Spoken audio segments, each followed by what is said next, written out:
Bismillahirrahmanirrahim. Assalamualaikum warahmatullahi wabarakatuh. Salam sejahtera bagi kita semua. Salam, Om Swastiastu, Namo Buddhaya, salam kebajikan. Yang terhormat Inspektur Jenderal Kementerian Dalam Negeri, Bapak Irjen Polisi Dr. Andes Tom Sitohir, Master of Science.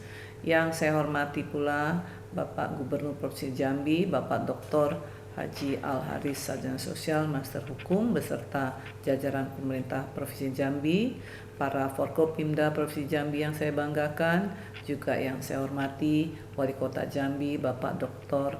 Haji Sarif Pasa, SEME, beserta jajaran pemerintah Kota Madya Jambi, juga yang saya sangat banggakan Ketua Apeksi, Bapak Dr. Bima Arya Sugiarto, beserta para pengurus Apeksi.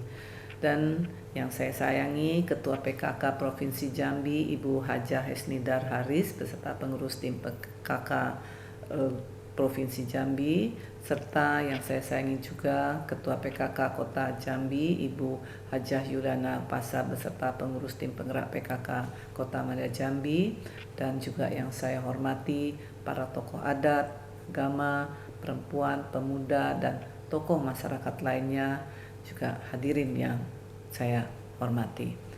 Dalam kesempatan yang berbahagia ini adalah kita ucapkan puji dan syukur kehadirat Allah Subhanahu wa taala, Tuhan Yang Maha Esa, karena atas perkenan, perlindungan serta bimbingannya kita dapat mengikuti bersama agenda hari ini dalam rangka pembukaan acara Serasehan Nasional Forum Istri Wali Kota Anggota Apeksi tahun 2022 di Kota Jambi. Bapak-bapak, ibu-ibu yang saya hormati, Asosiasi Pemerintah Kota Seluruh Indonesia atau APEKSI merupakan organisasi atau lembaga kerjasama manifestasi dari beberapa wali kota yang menjadi anggotanya. Keberadaan lembaga ini menjadi ruang bagi pemerintah daerah untuk melakukan sharing dan pencarian solusi dalam memecahkan suatu permasalahan. Terlebih saat ini pandemi COVID-19 masih merebak di beberapa wilayah Indonesia dan cukup berdampak pada krisis ekonomi. Peran aktif Apeksi, baik secara konseptual maupun aksi-aksi nyata, bisa membangkitkan dan memulihkan kehidupan ekonomi masyarakat yang sangat diharapkan.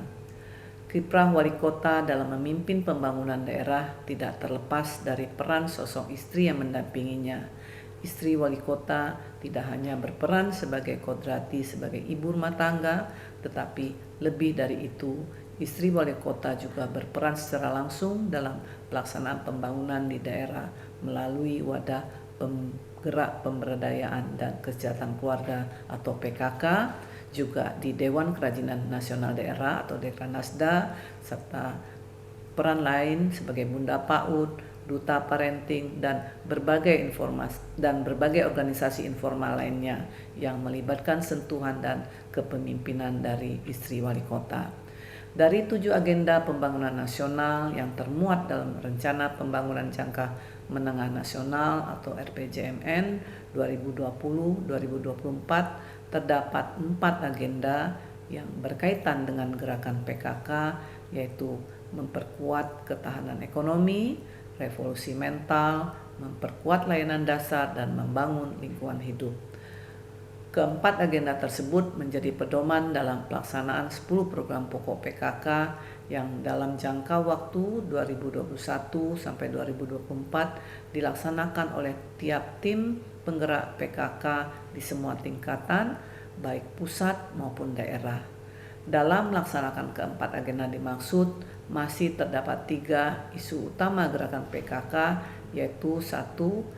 Penanganan COVID-19, 2. Penurunan stunting, 3. Penguatan ekonomi masyarakat. Bapak-bapak, ibu-ibu hadirin yang saya hormati, dalam rangka mengimplementasikan 10 program pokok PKK, perlu dijabarkan arah kebijakan gerakan PKK antara lain sebagai berikut. 1. Menguatkan koordinasi dengan instansi baik tingkat pusat maupun daerah. 2. Kerjasama dan menjalin kemitraan dengan organisasi non-pemerintah yang berkaitan dengan 10 program pokok PKK.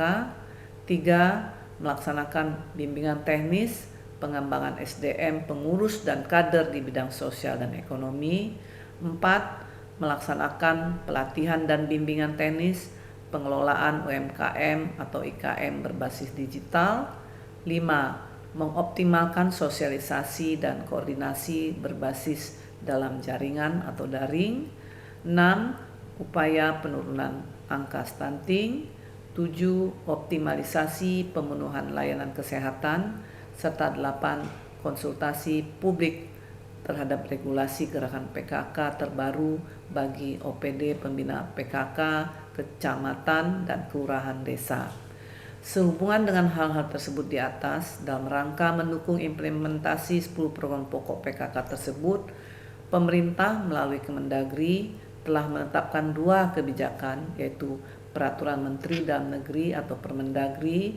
Pertama, Permendagri nomor 81 tahun 2022 tentang pedoman penyusunan rencana kerja pemerintah daerah atau RKPD tahun 2023. Kebijakan ini menekankan dari aspek perencanaan agar pemerintah daerah merencanakan program atau kegiatan pada tahun 2023 sebagaimana tercantum dalam lampiran Permendagri 81 tahun 2022 tersebut pada halaman khusus lainnya yang menyatakan mendukung pelaksanaan program dan kegiatan pemerintah bersama mitra pemerintah, dalam hal ini lembaga kemasyarakatan yaitu TPPKK, pos pelayanan terpadu atau posyandu di tingkat provinsi, kabupaten, kota dalam rangka menciptakan masyarakat yang sehat, maju, mandiri, dan sejahtera.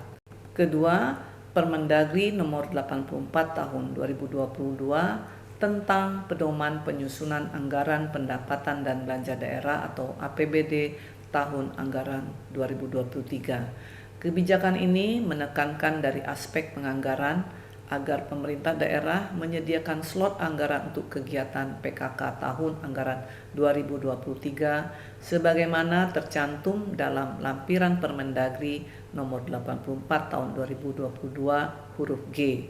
Hal khusus lainnya pada angka 67 menyatakan mendukung pelaksanaan tugas dan fungsi TPPKK provinsi, kabupaten, kota. Pemerintah daerah juga dapat menganggarkan dalam bentuk belanja hibah yang dianggarkan pada Satuan Kerja Perangkat Daerah atau SKPD berkenaan dengan memperhatikan kapasitas SDM penerima hadiah. Bapak-bapak, ibu-ibu hadirin yang saya hormati, tim penggerak PKK pada setiap level pemerintahan hingga saat ini telah bekerja keras melaksanakan berbagai program dan dalam rangka mendukung pencapaian target pemerintah sesuai karakteristik dan potensi yang dimiliki oleh masing-masing daerah. Dalam pelaksanaannya diakui masih terdapat tantangan baik di lapangan maupun dari aspek konseptual. Misalnya 1. Kurangnya bimbingan teknis atau pembinaan atau pelatihan terhadap SDM PKK.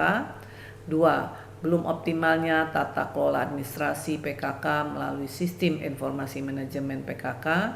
3. Masih banyak program kegiatan yang bersifat seremonial bukan substansial. Dan 4. Konflik kepentingan antara pengurus tim PKK atau kader PKK. Dan terakhir 5. Munculnya kejenuhan pengurus tim penggerak PKK atau kader PKK pada setiap level. Selain tantangan, tim penggerak PKK juga mempunyai peluang yang apabila dioptimalkan dan diupayakan secara maksimal akan mendukung gerakan PKK seperti 1. Pemberdayaan pengurus dan kader PKK di bidang sosial dan ekonomi. 2. Pemanfaatan teknologi informasi dalam tata kelola gerakan PKK. 3. Terbukanya peluang keterlibatan masyarakat dalam lembaga pendonor. 4. Menyinergikan program dan kegiatan PKK dengan pemerintah. Bapak-bapak, ibu-ibu yang saya hormati, sebelum mengakhiri sambutan ini, saya kembali mengajak ibu-ibu wali kota anggota APEKSI agar memperhatikan hal-hal sebagai berikut.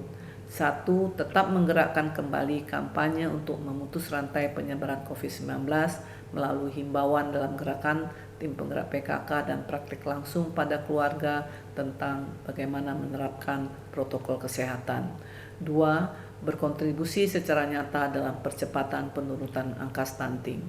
3. mendorong pertumbuhan UMKM atau IKM untuk meningkatkan kesejahteraan masyarakat sekaligus turut berperan aktif dalam pengendalian inflasi. 4. Meningkatkan kapasitas SDM atau kader PKK untuk mewujudkan digitalisasi UMKM IKM. 5. Mengingatkan kembali para wali kota agar merencanakan dan menganggarkan program kegiatan 10 program pokok PKK untuk tahun 2023. 6. Terus bersemangat dan menjadi motor penggerak membantu pemerintah daerah guna mewujudkan agenda pembangunan di daerah masing-masing. Dan yang terakhir, saling berbagi success story antar sesama anggota agar praktek-praktek baik yang tersebut yang dapat diimplementasikan di daerah lain. Saya yakin dengan komitmen dan kerjasama yang baik kita mampu mensukseskan 10 program pokok PKK demi terwujudnya keluarga sejahtera pada khususnya dan masyarakat yang makmur pada umumnya.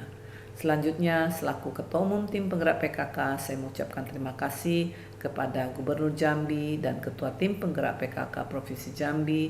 Lebih khusus ucapan juga terima kasih kepada Wali Kota Jambi dan Ketua Tim Penggerak PKK Kota Jambi beserta jajaran yang telah bahu-membahu memfasilitasi pertemuan ini dengan sebaik-baiknya. Demikian beberapa hal yang dapat saya sampaikan. Semoga niat baik kita semua mendapat ridho dari Allah Subhanahu wa Ta'ala. Salam sehat dari saya untuk kita semua. Terima kasih. Wassalamualaikum warahmatullahi wabarakatuh. Salam Om Santi Santi Santi Om.